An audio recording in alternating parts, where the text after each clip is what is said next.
ಮೂಡಿಗೆರೆ ಕಾಂಗ್ರೆಸ್ ಶಾಸಕಿ ನಯನಾ ಮೊಟಮ್ಮ ತಮ್ಮ ವೈಯಕ್ತಿಕ ಇನ್ಸ್ಟಾಗ್ರಾಂ ಖಾತೆಯಲ್ಲಿ ಕಿಡಿಗೇಡಿಗಳು ಮಾಡ್ತಾ ಇರುವಂತಹ ಅಶ್ಲೀಲ ಮತ್ತು ಕೀಳು ಮಟ್ಟದ ಕಮೆಂಟ್ಸ್ಗಳ ಬಗ್ಗೆ ತೀವ್ರವಾಗಿ ಬೇಸರವನ್ನ ಮತ್ತು ಆಕ್ರೋಶವನ್ನು ಹೊರಹಾಕಿದ್ದಾರೆ.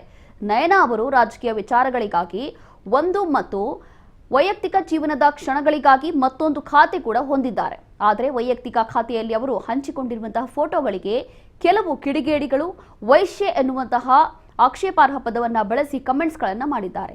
ನಾವು ಸ್ಲೀವ್ಲೆಸ್ ಬಟ್ಟೆ ಅಥವಾ ಜೀನ್ಸ್ ಹಾಕಿದ್ರೆ ಅದನ್ನು ಕೂಡ ನಮ್ಮ ಕೆಲಸದ ದಕ್ಷತೆಗೆ ಹೋಲಿಸ್ತಿದ್ದಾರೆ. ಇದೇ ಪ್ರಶ್ನೆಯನ್ನ ಪುರುಷ ರಾಜಕಾರಣಿಗಳಿಗೂ ಕೂಡ ಯಾಕೆ ಯಾರು ಕೂಡ ಮಾಡ್ತಾ ಇಲ್ಲ, ಕೇಳ್ತಾ ಇಲ್ಲ ಅಂತ ಹೇಳಿ ಪ್ರಶ್ನೆ ಮಾಡಿದ್ದಾರೆ.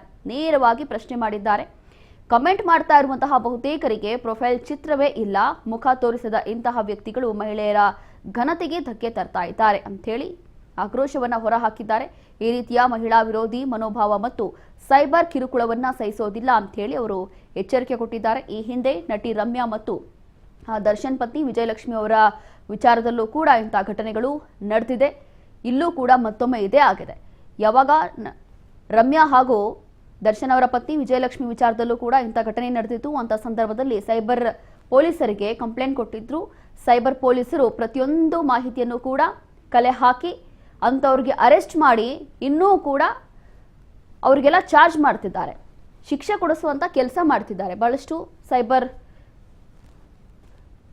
ಸೈಬರ್ ಕ್ರೈಮ್ಗೆ ಯಾವಾಗ ಕಂಪ್ಲೇಂಟ್ ಅನ್ನ ಕೊಟ್ಟಿದ್ರು ಇಂತಹ ಕಮೆಂಟ್ಸ್ಗಳ ವಿರುದ್ಧ ಕ್ವಿಕ್ ಆಗಿ ಅವರು ಕೂಡ ಆಕ್ಷನ್ ತಗೋತಿದ್ದಾರೆ. ಆದರೂ ಕೂಡ ಇದೆಲ್ಲವೂ ಕೂಡ ನಿಲ್ಲುತ್ತಾ ಇಲ್ಲ. ಇದೀಗ ಮತ್ತೊಮ್ಮೆ ಇದೇ ಘಟನೆ ನಡೆದಿದೆ. ಅದು ಕೂಡ ಬೇರೆ ಯಾರೂ ಅಲ್ಲ, ಶಾಸಕಿ. ಇವರೊಬ್ಬರು ರಾಜಕಾರಣಿ ಆಗಿದ್ರು ಕೂಡ ಇಂತಹ ಕೆಟ್ಟ ಕಮೆಂಟ್ಸ್ಗಳು ಹಾಕೋದು ಅಥವಾ ಅವರ ಡ್ರೆಸ್ಸಿಂಗ್ ಸೆನ್ಸ್ಗೆ ಹೋಲಿಸೋದು ಎಷ್ಟರ ಮಟ್ಟಿಗೆ ಸರಿ, ಇದನ್ನೇ ಹೋಗ್ಬಿಟ್ಟು ಪುರುಷ ರಾಜಕಾರಣಿಗಳಿರ್ತಾರಲ್ಲ ಅಂಥವರಿಗೆ ಹೋಗಿ ಪ್ರಶ್ನೆ ಮಾಡಲಿ, ಯಾಕೆ ಪ್ರಶ್ನೆ ಮಾಡ್ತಿಲ್ಲ ಅಂತ ಹೇಳಿ ಇದೀಗ ನಯನಾ ಮೊಟಮ್ಮ ಆಕ್ರೋಶವನ್ನು ಹೊರಹಾಕಿದ್ದಾರೆ.